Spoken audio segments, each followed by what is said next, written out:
نحمده ونصلي ونسلم على رسوله الكريم أما بعد فأعوذ بالله من الشيطان الرجيم بسم الله الرحمن الرحيم وأن الساعة آتية لا ريب فيها وأن الله يبعث من في القبور ومن الناس من يجادل في الله بغير علم ولا هدى ولا كتاب منير ثاني عطفه ليضل عن سبيل الله له في الدنيا خزي ونذيقه يوم القيامة عذاب الحريق ذلك بما قدمت يداك وأن الله ليس بظلام للعبيد صدق الله العظيم وبلغنا رسوله النبي الكريم ونحن على ذلك لمن الشاهدين والشاكرين والحمد لله رب العالمين اللهم صل على سيدنا محمد النبي الأمي وعلى آله وبارك وسلم وأن الساعة اور بے شک قیامت آتیۃ آنے والی ہے لا ریب فیہا اس میں کوئی شک نہیں ہے وأن اللہ یبعث من فی القبور اور بے شک اللہ تعالیٰ اٹھائے گا ان کو جو قبروں میں ہیں وَمِنَ النَّاسِ اور بعض لوگ وہ ہیں مَن یُجَادِلُ فِی اللَّہِ جو جھگڑا کرتے ہیں اللہ تعالیٰ کے بارے میں بغیر علم بغیر دلیل کے بغیر علم کے ولا ہدن اور ہدایت بھی نہیں ولا کتاب منیر اور نہ کوئی کتاب ہے روشنی پہنچانے والی ثانی عطفہ موڑنے والے ہیں اپنے پہلو کو لیضل عن سبیل اللہ تاکہ گمراہ کریں اللہ تعالیٰ کے راستے سے لہو فی الدنیا خزی ان کے اس شخص کے لیے دنیا میں رسوائی ہوگی ونذیقہ یوم القیامہ اور ہم اس کو چکھائیں گے قیامت والے دن عذاب الحریق جلانے والا عذاب ذالک بما قدمت یداک یہ اس سبب سے کہ جو بھیجی ہے آگے تیرے دونوں ہاتھوں نے وَأَنَّ اللَّهَ لَيْسَ بِظَلَّامٍ لِّلْعَبِيدِ اور بے شک اللہ تعالیٰ نہیں ہے ظلم کرنے والا بندوں پر عزیزان گرامی 17واں سپارہ سورہ حج آیت نمبر 7 سے لے کے 10 تک یہ چند آیات کا ترجمہ آپ حضرات کے سامنے کیا ہے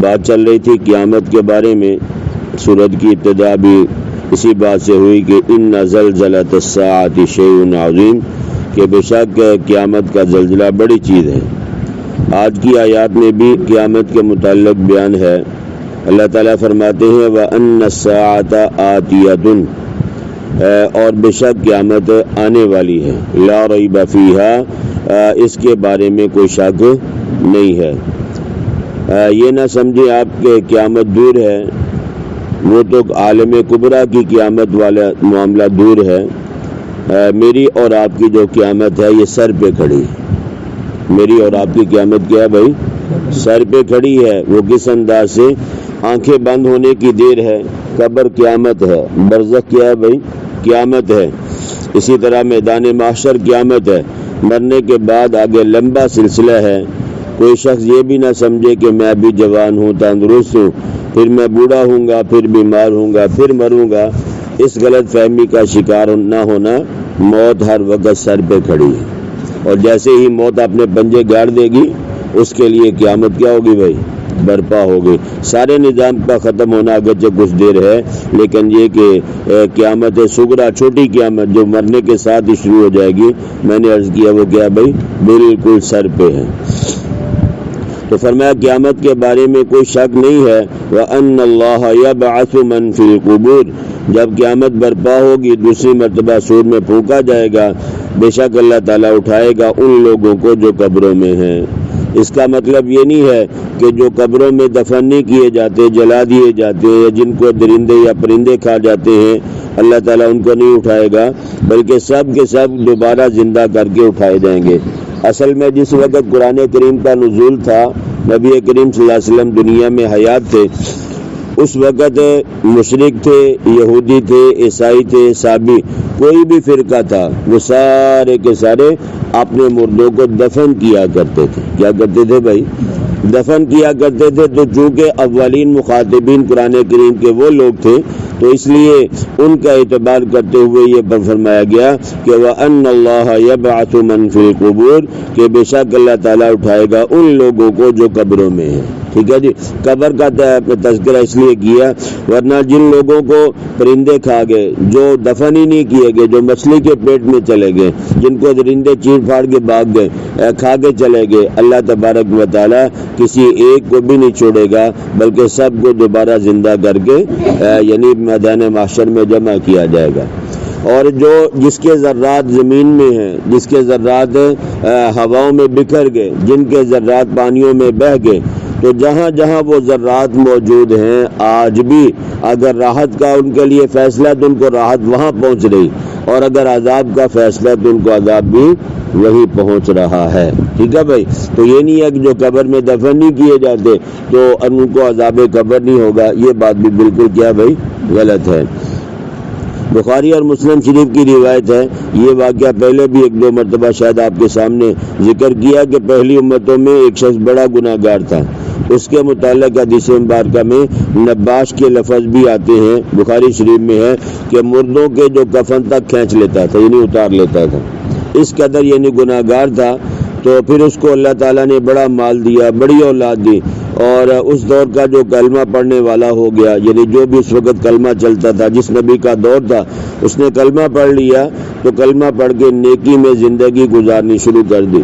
تو جب بیمار ہوا تو اس نے اپنے بیٹوں کو بلایا، کہا بھائی تم نے اپنے باپ کو کیسا پایا؟ تو اولاد کو جب جو چیز کی ضرورت ہوتی، جب وہ نیک تھا تب بھی، جب بات تھا وہ اپنی اولاد کی ضرورت کو کیا کرتا تھا بھائی؟ پورا کیا کرتا تھا. تو اولاد کے حق میں اپنا باپ اچھا تھا، ویسے بھی باپ اچھا ہی ہوتا ہے.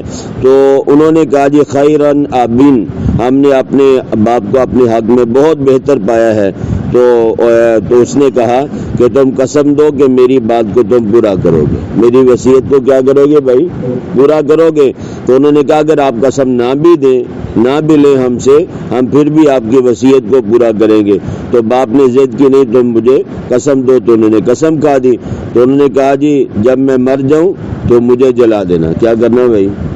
جلا دینا. جلانے کے بعد میری جو آدھی راکھ ہے اس کو ہوا میں اڑا دینا اور آدھی کو سمندر میں بہا دینا.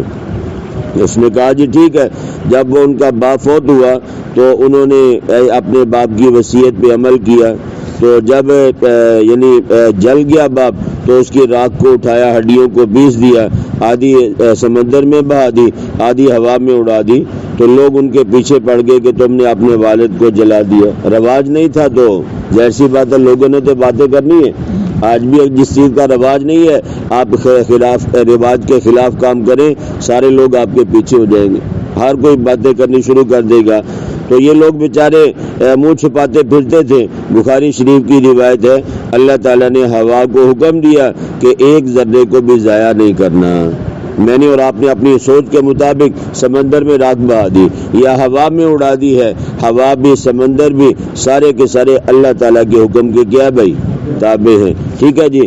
تو اللہ نے ہوا کو بھی حکم دیا، اللہ نے پانی کو بھی حکم دیا.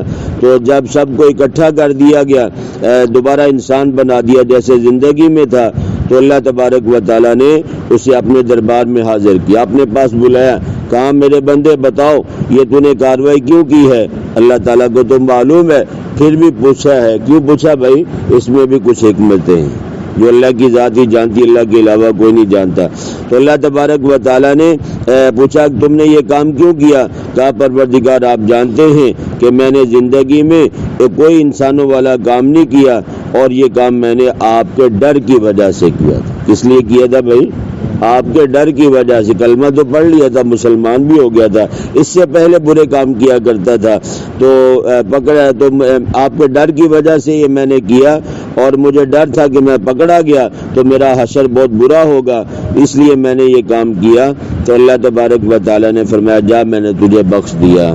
تو عرض کرنے کا مقصد یہ ہے کہ جو جلا دیے گئے، جن کو درندے یا پرندے کھا جاتے ہیں، مچھلیاں کھا جاتی ہیں، اللہ تبارک و تعالیٰ تمام کو کیا کرے گا بھائی؟ زندہ کر کے حشر کے میدان میں اکٹھا کرے گا. اور اللہ تعالیٰ کے لیے کوئی کام مشکل ہے نہیں ہے۔ لوگ ویسے ہی عقلی شوشے چھوڑتے رہتے ہیں کہ جس کو جلا دیا جاتا ہے یا مچھلیاں کھا جاتی ان کو عذاب کہاں ہو رہا ہے۔ میں نے عرض کیا کہ جو شیر کے پیٹ میں چلا گیا، جہاں بھی کوئی چلا گیا، اللہ تبارک و تعالیٰ قادر مطلق ہے، جو جہاں ہے وہاں ان کے لیے راحت کا یا عذاب کا فیصلہ ہے، وہ راحت یا عذاب اس کو پہنچ رہا ہے، یہ اللہ تبارک و تعالیٰ کا فیصلہ ہے۔ اللہ تعالیٰ فرماتے ہیں وَمِنَ النَّاسِ مَن يُجَادِلُ فِي اللَّهِ، اور بعض لوگ وہ ہیں جو جھگڑا کرتے ہیں اللہ تعالیٰ کے بارے میں بغیر علم کے، علم بھی نہیں ہے، ولا ہدن، اور ہدایت بھی نہیں ہے، ولا کتاب منیر، اور نہ کوئی کتاب ہے روشنی پہنچانے والی کہ دلائل ہوں ان کے پاس، دلائل کی دنیا میں وہ لڑیں۔ فرمایا دلائل بھی نہیں، ہدایت بھی نہیں، اور ان کو علم بھی نہیں ہے، ویسے ہی بس اپنے عقلی گھوڑے دوڑا رہے ہیں۔ تو یہ جو آیات ہیں یہ فرمایا کہ نضر ابن حارث اور ابو جہل ان کے بارے میں یہ نازل ہوئی ہیں، اور انہی آیات میں سید الشہداء حضرت حمزہ رضی اللہ تعالیٰ عنہ کے ایمان کا بھی تذکرہ ہے۔ ابو جہل کا نام ابو الحکم عمر ابن ہشام تھا، یہ مکہ مکرمہ کا چودھری بھی تھا، مالدار بھی تھا، اور بڑا منہ پھٹ تھا، بے لحاظ آدمی تھا۔ اس کو نبی کریم صلی اللہ علیہ وسلم سے ذاتی طور پہ بڑی مخالفت تھی، یہ آپ صلی اللہ علیہ وسلم کا ذاتی طور پہ بڑا دشمن تھا۔ ایک تو ہوتا نا بھائی کوئی راہ چلتی دشمنی ہو، ایک یہ ہے کہ آپ کو مجھ سے یا مجھے آپ سے ذاتی طور پہ چڑ ہے، میں آپ کو برداشت نہیں کرتا، آپ مجھے برداشت نہیں کرتے، اس انداز سے یہ نبی پاک صلی اللہ علیہ وسلم کو ذرہ برابر بھی برداشت نہیں کرتا تھا۔ تو ایک دفعہ اس نے نبی پاک صلی اللہ علیہ وسلم کے بارے میں بڑے نازیبا الفاظ استعمال کیے، جس طرح آج کل عیسائی یا کافر صحابہ کے بارے میں بکواس کرتے رہتے۔ پچھلے دنوں کراچی میں سیدنا عثمان غنی رضی اللہ تعالیٰ عنہ کے بارے میں نازیبا کلمات باقاعدہ لائیو کہے گئے۔ کچھ دن پہلے کی بات ہے، ہمارے سرگودا میں ایک عیسائی لڑکے نے قرآن کریم کو جلا دیے۔ اس طرح کے معاملات ہوتے رہتے ہیں، یہ لوگ اس طرح کے یعنی اقدام اٹھاتے رہتے ہیں کہ جس کی وجہ سے مسلمانوں کے جذبات کو ٹھیس پہنچتی ہے۔ تو بہرحال اس نے نبی پاک صلی اللہ علیہ وسلم کو بہت برا بلا کہا، گالیاں وغیرہ دی۔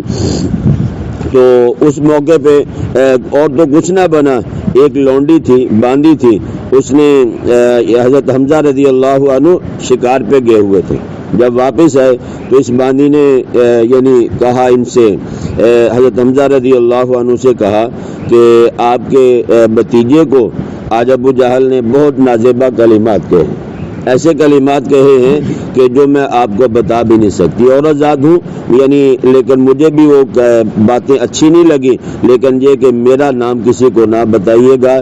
آج ابو جہل نے بہت زیادہ نازیبا کلمات نبی کریم صلی اللہ علیہ وسلم کو کہے ہیں، یعنی گالیاں دی ہیں، ٹھیک ہے جی۔ جب اس باندی نے یہ کہا تو حضرت حمزہ رضی اللہ تعالیٰ عنہ جب واپس آ رہے تھے شکار سے تو ان کے پاس کمان بھی تھی، دو چار خرگوش یا کوئی پرندے وہ شکار کر کے جو لائے تھے وہ اپنے کندھے پہ پیچھے لٹکائے ہوئے تھے۔ جب یہ بات سنی تو حضرت حمزہ رضی اللہ عنہ سیدھے ابو جہل کے پاس گئے۔ ان کا جو مشاورت کی جگہ تھی وہ دار الندوہ تھی، تو یہ دار الندوہ میں ننگے سر بیٹھا ہوا تھا اور لوگ بھی اس کے پاس بیٹھے ہوئے تھے، کیونکہ یہ چودھری تھا نا، تو چودھریوں کے پاس عام طور پہ لوگ بیٹھتے ہیں۔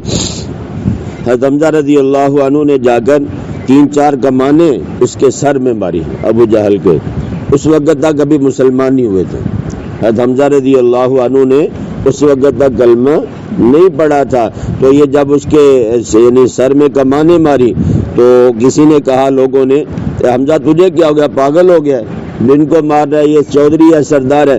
کہا میں پاگل نہیں ہوا، یہ پاگل ہوا، ٹھیک ہے جی۔ اور کہا اس خبیث نے نبی پاک صلی اللہ علیہ وسلم کو گالیاں دی ہیں۔ تو مجلس میں تو سارے مشرک بیٹھے ہوئے تھے، مسلمان تو کوئی بھی نہیں تھا۔ تو انہوں نے کہا کیا بات ہے، تم بھی محمد کے طرف چل گئے ہو، یعنی تم نے بھی کلمہ پڑھ لی ہے۔ ابھی تک انہوں نے کلمہ نہیں پڑھا تھا، تو لیکن انہوں نے کہا ہاں میں بھی مسلمان ہو گیا ہوں۔ ان مشرکوں کے سامنے کیا کہا بھائی کہ میں بھی مسلمان ہو گیا ہوں۔ وہاں سے سیدھے نبی کریم صلی اللہ علیہ وسلم کے پاس پہنچے اور کلمہ پڑھ کے دائرہ اسلام میں داخل ہو گئے۔ تو فرمایا یہ اللہ تعالیٰ کے بارے میں جھگڑا کرتا ہے بغیر علم کے، بغیر ہدایت کے اور بغیر کسی روشن کتاب کے۔ ثانی آئی تو فیہی، موڑنے والا ہے اپنے پہلو کو، یعنی تہی کرنے والا ہے، لیضل عن سبیل اللہ، تاکہ گمراہ کرے اللہ تعالیٰ کے راستے سے۔ ہر وقت لوگوں کے پیچھے پڑا رہتا ہے کہ اللہ تعالیٰ کے محمد صلی اللہ علیہ وسلم کی اطاعت نہ کرنا، اس کی بات نہ سننا۔ فرمایا ہمارا فیصلہ بھی سن لو، جس بندے کی عادت یہ ہوگی کہ نہ تو وہ خود ایمان لایا، اور جو ایمان لائے ہیں یا جو لوگ واعظین ہیں، مبلغین ہیں، یا اللہ کے دین کی بات کو پہنچانے والے ہیں، جو لوگ ان کی مخالفت کرتے ہیں، لوگوں کو ابھارتے ہیں کہ ان کی بات نہیں سننا، ان کے پاس نہیں بیٹھنا، فرمایا لہو فی الدنیا خزی، اس شخص کے لیے دنیا میں رسوائی ہوگی۔ یہ بدر کے مقام پہ ذلت کے ساتھ ابو جہل مارا گیا۔ وَنُذِيقُهُ يَوْمَ الْقِيَامَةِ، اور ہم چکھائیں گے قیامت والے دن عذاب الحریق، جلانے والا عذاب۔ دنیا میں بھی ذلت و رسوائی اور آخرت میں بھی ذلت و رسوائی ایسے لوگوں کا مقدر بنے گی جو اللہ کے نبی صلی اللہ علیہ وسلم کی مخالفت کرے گا۔ ذَلِكَ بِمَا قَدَّمَتْ يَدَاكَ، یہ دنیا میں رسوائی، آخرت میں ذلت کا عذاب، یہ کیوں ہوگا؟ اس کی وجہ کیا ہے؟ فرمایا یہ اس لیے کہ جو بھیجی ہے آگے تیرے دونوں ہاتھوں نے کمائی۔ وَأَنَّ اللَّهَ لَيْسَ بِظَلَّامٍ لِّلْعَبِيدِ، اور بے شک اللہ تعالیٰ نہیں ہے ظلم کرنے والا اپنے بندوں پر۔ اللہ تعالیٰ کی ذات تو مہربان ہے بھائی، لیکن یہ کہ جو بندہ خود اپنی ذات پہ ظلم کرے گا تو پھر اللہ تبارک و تعالیٰ بھی اس کو اس کا کیا دیں گے بھائی؟ صلہ دیتے ہیں۔ تو اس لیے ان کے لیے دردناک عذاب ہے جو لوگ نبی پاک صلی اللہ علیہ وسلم کی مخالفت کرتے ہیں۔ اللہ کی ذات سے دعا ہے کہ اللہ پاک مجھے اور آپ کو دین کی صحیح سمجھ اور عمل کرنے کی توفیق نصیب فرمائے۔